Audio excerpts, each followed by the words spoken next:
chair at the door. Alhamdulillah Rabbil Alameen wa afdalu salatu wa tamu taslim ala Sayyidina Muhammadin wa ala alihi wa ashabihi ajma'in. Allahumma alimna ma yanfa'na. O Allah, teach us what benefit us, increase us in knowledge, in good morals, and in good deeds, Ya Rabbil Alameen. So, we talked about A'udhu Billahi Minash Shaitanir Rajim. What does A'udhu Billahi Minash Shaitanir Rajim mean? What does it mean? I seek refuge with Allah from the cursed shaitan. MashaAllah, good job. So whenever you want to read the Quran from anywhere, you always say A'udhu Billah. I seek Allah's protection from the shaitan, because always shaitan wants to divert you away from the Quran, to push you away from the Quran. When you go to play, he will never come to you because he's happy, you're just wasting time. So, but when you hold the Quran and you want to read, he starts coming whispering to you, it's difficult, it's this, it's that, and he starts bringing you excuses, right? So then we say what? Bismillahi ar-Rahmani ar-Rahim. What does it mean? What does it mean? I start in the name of Allah. Very good. I start with the name of Allah. Ar-Rahman means what? The most gracious, means His mercy is so spacious, is so great. It encompasses everything. That's Ar-Rahman. And He gives to all people, even those who don't deserve mercy, He gives them mercy. Even those who disobey Him, He gives them rain and He gives them plants and food, etc. Right? He's so gracious in His mercy. And Ar-Rahim is the most merciful, particularly to the believers, and He rewards them because they believed in Him, subhanahu wa ta'ala. Second ayah in Surah Al-Fatiha, we said, is A'udhu Billahi Minash Shaitanir Rajim an ayah? It's not an ayah, right? But Bismillahir Rahmanir Rahim, it is an ayah. How many times mentioned in the Quran?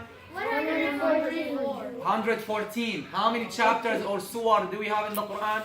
114. But there's a surah that doesn't start with Bismillahir Rahmanir Rahim. Surah Tawbah chapter 9.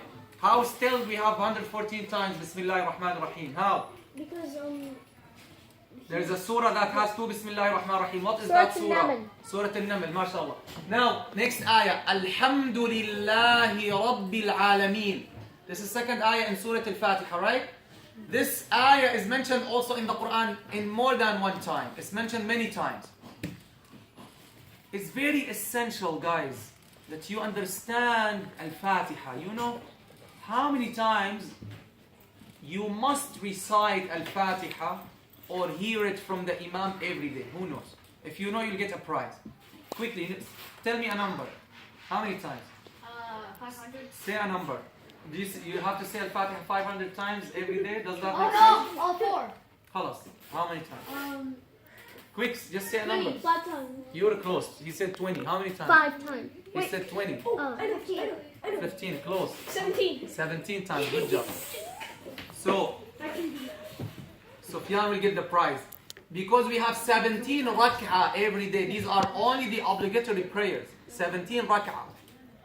In every rak'ah you must recite Al-Fatiha or hear it from the Imam.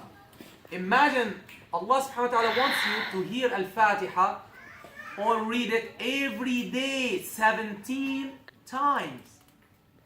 Is not that significant?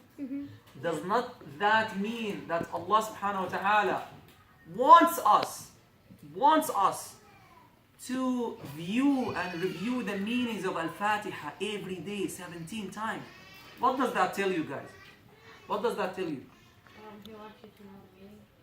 What does that tell you also? What does that tell you? It tells you how graceful and how good What else? He About the surah. He wants you to not forget the surah. Not forget it. Why? This means it's very Important. important. It's very important surah. And it is the greatest surah. This is why we're starting with Surah Al-Fatiha, because it is the greatest surah. Every day 17 times you have to read it. Or to listen from the Imam. Every single day. Right? Because we have 17 rak'ah every day. These are the obligatory. What about the voluntary prayers and nafil, etc.? So if you're maintaining the nafil and ratiba prayers, the sunnah prayers, then you will read it at least every day like 25 times minimum. So what does it mean? Every ayah you have to reflect on it and understand it. Alhamdulillahi Rabbil Alameen. Alhamdu, what does Alhamdu mean? Who knows? Oh Allah. That is Allahumma. Oh Allah means what? Allahumma. Allahumma. Alhamdu means what? Oh Lord. Oh Lord. Lord means Rabb. Alhamdu means what? Means all praise. All praise and thanks. All praise and thanks. This is Alhamdu. I'm gonna come to that word. Lillahi. Lillahi. To Allah. Huh? All praise and thanks be to Allah. Rabb. Rabb means what? Someone said it. Lord. Rabb.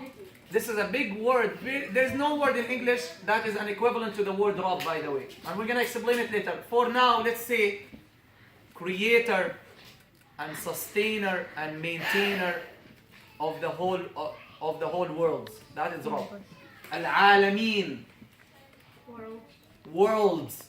We have the world of humans, the world of angels, the world of animals, the world of so he is the Lord of all the worlds. Or we can say he's the Lord of all of the creation. Everything besides Allah subhanahu wa ta'ala comes under this word, Al-Alami. Got it? So, how much time we spent so far? 6 minutes and 20 6 minutes? seconds. Okay. So next time, inshallah, we're going to start with the word Alhamd. We said two things Alhamd implies. What does it include? What does it imply? Praise and thanks. Praise and thanks. Guys, this word Alhamdulillah is the very first word that a human being uttered. Said?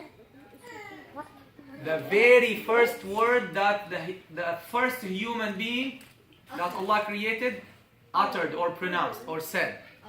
Imagine the very first word the human being said is Alhamdulillah. Prophet. Who knows who said that and when he said that? That is your question for next Monday.